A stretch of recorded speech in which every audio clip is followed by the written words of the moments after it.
হয় ৰেল কৰ্তৃপক্ষ হাই হাই শ্লোগানে উত্তাল হৈছে গোলাঘাটৰ ফৰকাটিং আৰু ফৰকাটিঙত ইতিমধ্যে যি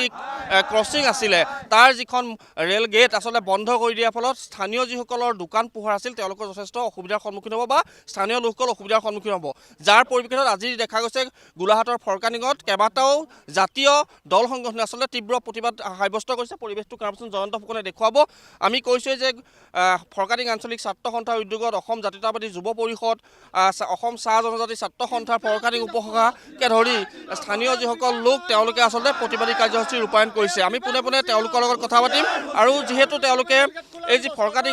ৰেল ষ্টেচন আছে সেই ৰেল ষ্টেচনৰ যিখন গেট আচলতে বন্ধ কৰি দিয়াক লৈ তীব্ৰ প্ৰতিবাদী কাৰ্যসূচী ৰূপায়ণ কৰিছে আমি তেওঁলোকৰ ওচৰলৈ আহিছোঁ আজি প্ৰতিবাদত অংশগ্ৰহণ কৰিছে কেইবাটাও দল সংগঠনে কি ক'ব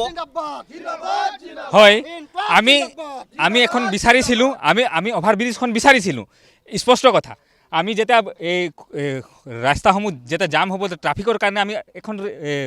অভাৰব্ৰিজ আমি বিচাৰিছিলোঁ কিন্তু আমি এইটো নহয় যে আমি ইমান আমাৰ ক্ষুদ্ৰ ক্ষুদ্ৰ ব্যৱসায়ীসকলৰ আমি ব্যৱসায়টো মাৰি আমি ৰাস্তা বিচৰা নাছিলোঁ এইখন আমাৰ ব্যৱসায়ীসকলৰ লগত একদম বৃহত্তৰভাৱে জড়িত এখন ৰাস্তা হয় যিটো আমাৰ পৰিবাৰ 1000-2000 মানুহে চলি আছে এইটো নহয় যে আমাৰ ৰাস্তা বন্ধ কৰি আমাৰ গোটেই আমাৰ অৰ্থনৈতিক ব্যৱস্থাটোকে মাৰি দিম এইটো চৰকাৰৰ মানে সিদ্ধান্তটো আমি ভুল দেখিছোঁ ৰেলৱে কৰ্তৃপক্ষৰ এইটো ভেকু ভাওনা দেখাই এইটো মানে নিজৰ ফেলাৰটো দেখাই আমাৰ এই গেটখন বন্ধ কৰিলে নহ'ব স্পষ্ট কথা আমাৰ অসম চাহ জনজাতি ছাত্ৰ সন্থাৰ এই আমাৰ 24 ঘণ্টাৰ ভিতৰত এই ৰেল গেটসমূহ অতি সোনকালে খোলাৰ ব্যৱস্থা কৰক অন্যথা আমি অসম চাহ জনজাতি ছাত্ৰ সন্থাৰ লগতে আমি যৌথভাৱে আমি তিনিটা সংগঠনে আমি এই জংগী আন্দোলন গঢ়ি তুলিবলৈ বাধ্য হ'ম চবে যুৱ পৰিষদৰ বিষয় আছে যিহেতু গোটেই সমস্যাটো যে আপোনালোকে সমাধানৰ সূত্ৰ বিচাৰিছে কিন্তু এতিয়ালৈকে সমাধানৰ সূত্ৰ ওলোৱা নাই যাৰ পৰিপ্ৰেক্ষিতত স্থানীয় লোক বা ইয়াৰ যিখিনি স্থানীয় ব্যৱসায়ী প্ৰতিষ্ঠান আছে তেওঁলোক যথেষ্ট বিমূৰত পৰিব চাওক বিগত দিনত ফৰকাটিঙৰ এই ভুক্তভোগী ৰাইজ আৰু দল সংগঠনে জিলা প্ৰশাসনৰ লগত আলোচনা কৰিছিলে আৰু জিলা প্ৰশাসনে এই গেটখন খুলি দিবৰ কাৰণে অনুমতি দিছিলে কিন্তু ৰেলৰ যিজন বিভাগৰ ফৰকাটিঙত যিজন মুৰব্বী আছে এই মুৰব্বীজনৰ মতালিৰ কাৰণে আজি গেটখন বন্ধ কৰি ৰাখিছে ইয়াৰ ফলত ছাত্ৰ ছাত্ৰীসকলৰ লগতে ফৰকাটিং অঞ্চলৰ ব্যৱসায়ীসকলৰ যথেষ্ট অসুবিধা সৃষ্টি হৈছে আমি তিনিওটা সংগঠনে আমি দাবী উত্থাপন কৰিছোঁ অনতি পলমে এই গেটখন খুলি দিব লাগে ছাত্ৰ ছাত্ৰীসকলৰ লগতে ব্যৱসায়ীসকলৰ সাধাৰণ ৰাইজৰ সুবিধাৰ কাৰণে গেটখন খুলি দিবৰ কাৰণে আমি তিনিওটা সংগঠনে যৌথভাৱে দাবী উত্থাপন কৰিছোঁ অন্যথা কিন্তু প্ৰতিবাদী ইয়াতকৈ জংগী কাৰ্যসূচী মুখামুখি হ'বলৈ কাৰণে জিলা প্ৰশাসন আৰু বিভাগ দায়ী হ'ব আছুৰ প্ৰতিনিধি আছে আপোনাৰ ওচৰলৈ আহিছোঁ আপোনালোকে আজি ফৰকাটিং যি জংচন আছে তাৰ সন্মুখত প্ৰতিবাদী কাৰ্যসূচী ৰূপায়ণ কৰিছে আৰু এতিয়া আপোনালোকে স্মাৰক পত্ৰ দিবলৈ গৈ আছে ৰেল বিভাগৰ কাৰ্যালয় বা যিসমূহ তেওঁলোকৰ বিভাগ আছে তেওঁলোকৰ ওপৰত এতিয়া বিষয়টো হ'ল আপোনালোকে যিহেতু প্ৰতিবাদ কৰিছে কিন্তু বৰ্তমান আমি দেখিছোঁ যে গেটখন কিন্তু এতিয়াও বন্ধ হৈ আছে চাওক নিশ্চিতভাৱে আমাৰ এটাই দাবী অতি সোনকালে আমাৰ গেটখন বন্ধ কৰাটো খুলি দিব লাগে ফৰকাটিং ৰাইজৰ কলেজৰ ল'ৰা ছোৱালী স্কুল যিমানখিনি আমাৰ আছে সকলোৰে দিগদাৰ হৈছে ইয়াত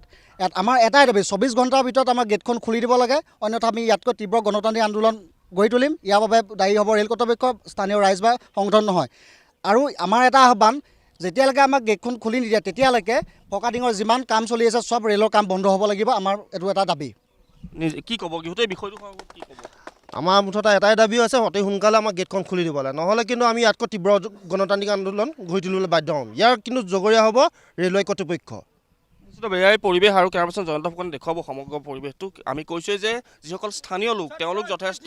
সমস্যাৰ সন্মুখীন হ'ব লগা হৈছে কাৰণ যিখন গেট ফৰকাটিং ৰেল গেট আচলতে বন্ধ কৰি দিয়াৰ ফলত যিসমূহ দোকান পোহাৰ আছে সেইসমূহ দোকান পোহাৰ কিন্তু একেবাৰে বন্ধ হৈ যোৱা উপক্ৰম হ'ব যাৰ পৰিপ্ৰেক্ষিতত এতিয়া অভাৰব্ৰিজখন হ'ল ঠিকেই আছে কিন্তু অভাৰব্ৰিজখনৰ হোৱাৰ উপৰিও তেওঁলোকে আচলতে এই যি ৰাস্তাটো এই গেটখন আচলতে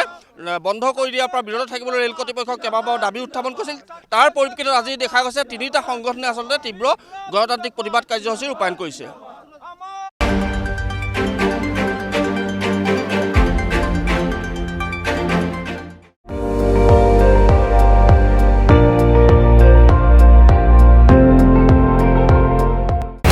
আপুনি চাই আছে ND24